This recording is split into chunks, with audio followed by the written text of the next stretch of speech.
Look, look.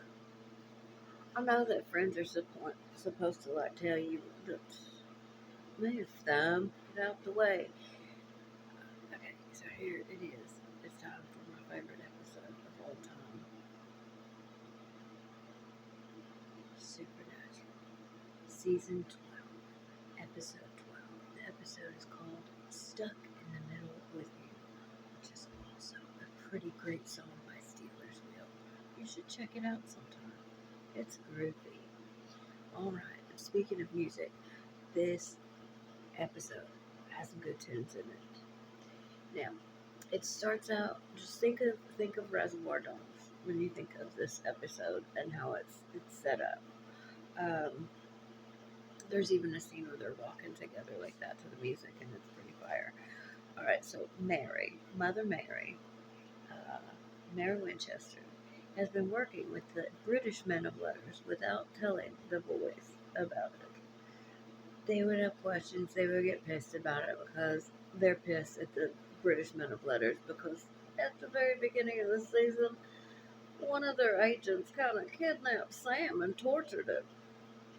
So they're still mad about it. Who wouldn't be? Who wouldn't be? You get tortured, especially psychologically, by a group of people, and you still got some feelings about it, and your mom starts working with them, or your family starts. I could get it. I could understand. So hold on, it's back on. Okay, so they get intel.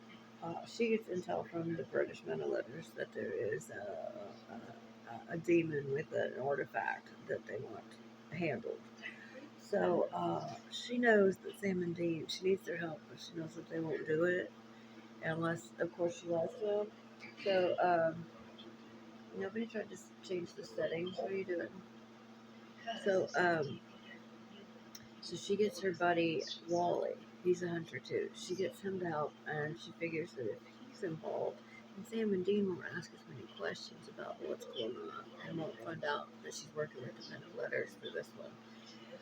So they get together, Mary, Wally, Sam and Dean, and Castiel, and they're gonna go on this mission. So at the beginning, they're eating at this cafe, and the waitress likes Cass. She's hitting on him. But they find out that there's this demon who has this artifact, and he has like the same schedule. He goes fishing every night at the same time, like clockwork. Never changes. So that's when they're gonna go in. Except they don't count on it going awry, and it does very, very badly. And it's set in a 24-hour period, so it keeps flashing back to like uh, present time and what happened earlier in the day to set up the story. And it's quite it's different than any of the other episodes. Like the setup is very cool. It's different than in any of the others, and that's what makes it stand out. Okay, so when they get to the house, they all go in. They start looking around. Mary goes downstairs and she gets something with some tool that they gave her, some weird cool tool, and we don't see what that is. So um, they're there, they're chilling, and the demon starts coming up.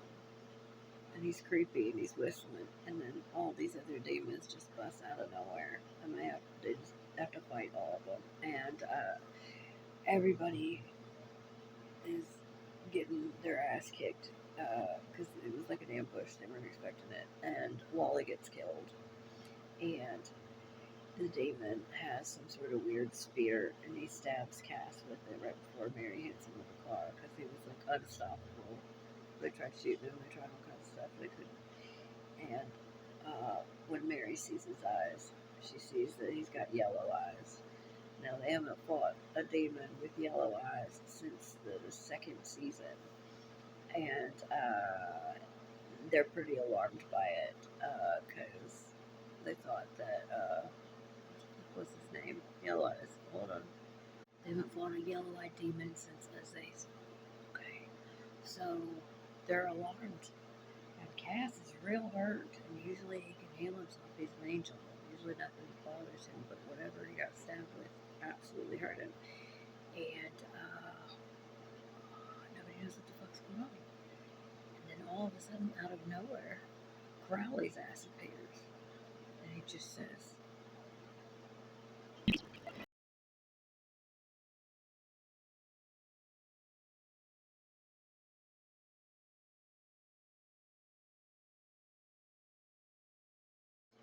now we get to hear some important backstory.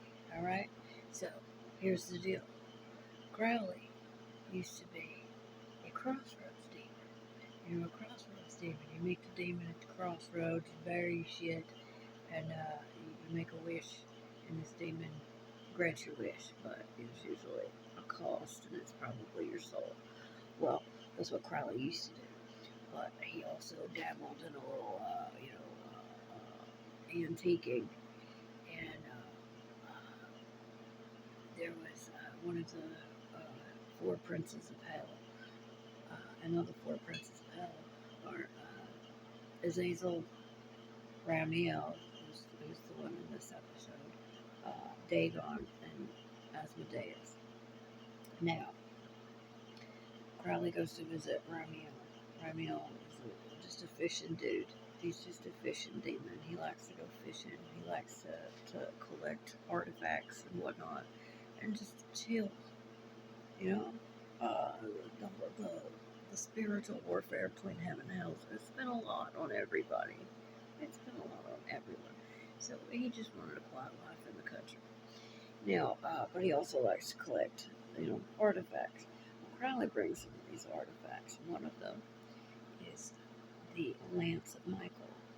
This is a staff that can kill demons, angels, even princes of hell, and archangels as well. Because nothing kills the archangels except for, well, I guess Lucifer. I don't know, but he meets with him and brings him this staff and trades it to Ramiel because he wants to offer him the position of king of hell. Well, he doesn't want it because he just wants a quiet life in the country, collecting his shit and chilling, fishing. He didn't want none of it. So he offers Crowley the position, and that's how Crowley gets the position of king of hell. But he does have these artifacts now, which I guess the British men of letters have found out about, and they want. But he don't want to give them up. And these people just busted into his quiet little happy life and trying to wreck his shit. I mean, can you blame him? So he got pissed about it and stabbed an angel. And now, what are we gonna do? But the deal was that they leave him the hell alone. They leave all the princes alone. And probably can take the position. But unfortunately, what they just did here, it broke the contract, the verbal agreement. And so he's pissed. He just threw Crowley through the side of the barn, and now he's coming for him. And yeah, he is pissed. So Cass is hurt. He's hurt bad, and he's dying. And they're all standing around waiting for dude to kick their ass. And Cass is trying to tell them to run and leave him there to die and save themselves. And of course, family don't leave family behind. I'm not leaving you, Cass.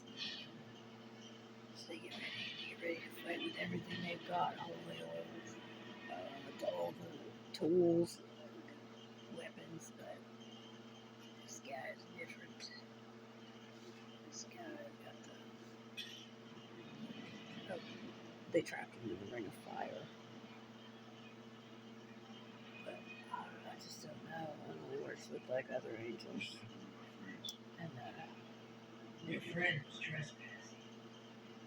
Sounds like you. Now they're circling him and interrogating the demon.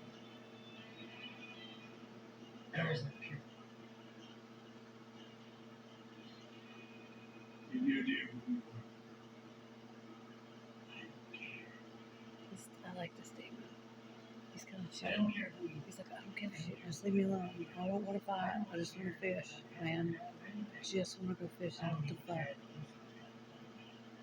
Oh yeah. Also, Lucifer knocked up this chick. It was he jumped into the president and then slept with his aide and got her knocked up. So they're also looking for this pregnant chick who's pregnant with Lucifer's baby. This is a wild season. I'm gonna tell you, it's one of the wilder ones. Oh, he also jumped into Rick Springfield. It wasn't Rick Springfield though. He was somebody else. I can't remember his name. That was fucked up. Like I said, it's a wild season. Lucifer's on the loose. Like when he got knocked out of cast, he's just floating. And he's jumping from body to body, and he's figured out that if he jumps into like really powerful people, like celebrities and rock stars and the president and shit, then he can get him knocked up, I guess, and he can. Because he hadn't thought about that before. Oh my God, it's Lucifer. He's the king of doing it. He created it, right? Didn't he? Oh, God did. So why is it terrible? Why is it? I will get into that later, I suppose. Get into it later. You heard? Oh, I forgot to mention. Cover your ears. There's spoilers. Sam got him. He's beating the hell out of everybody. He beat the hell out of Dean. Sam just stabbed him with the spear. He's turned into dust. Ashes to ashes. Dust to dust. Amen. The Prince of Hell is dead. Alright, now what do we do? Cass is still dying. What do we do? Oh, he's puking up black stuff. Looks like that first poop that babies have. Oh, by the way.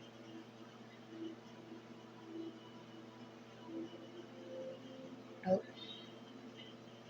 Where's... Okay, Crowley's picking a spear. And it's magic. There's runes on it that cause it to be magic and able to kill anything. So we're gonna break it. And now my cast is healed. And I don't know what just happened to Crowley. So he turned blue for a second. So something. Yeah. And then what, did he disappear? He does that. He pops in now. You never know. That would wig me out. Because I already like when I meet people in the elevator and stuff, it's like every time. We're just, and they are too, because we're all trying. It's unnerving. So if people were to like appear and disappear like angels and things, they would probably be pissed. I think Dean's gotten pissed a couple of times. It's, you know, at least call before you fly. That's right. Anyway. Hold on, I do want to comment on this Golden Corral commercial. What the fuck did that girl just put on her plate? Honey. She had like a piece of cake and some ribs, and it was a nightmare, an IBS nightmare. So, anyway, that's the episode. I just like it. I don't know why exactly. The music's pretty cool. It kind of reminds me of Reservoir Dogs, and that was always one of my favorite movies as a teenager. And yeah, and it has important story points that you need to tie up loose ends, and that's any good show. A show that that you can really, they have to, for me anyway, tie up all the loose ends because I notice every little detail of everything, and it irritates the piss out of me when the story isn't concluded in a way that ties up all the loose ends. And this is one that I don't know if they did. I don't remember, but I think they did a pretty good job at trying to tie up all the loose ends. It was no Breaking Bad. Breaking Bad's a fucking masterpiece. Vince Gilligan, he planned out all the little Easter eggs and the details are what matter. The details are what help propel the story and make it interesting and fun. And I like puzzles and things like that. So it's one of the reasons I like this show. It's one of the reasons I like Breaking Bad. It's one of the reasons I'm pissed about the end of Dexter. What the fuck? How did he survive? I don't understand. I didn't like it. Now he's a fucking lumberjack. Explain it to me. Like I'm 5. Anyway, I'm not gonna get mad about that today. I'm gonna go find food now. So, there it is. Season 12, episode 12. Stuck in the middle with you. Okay.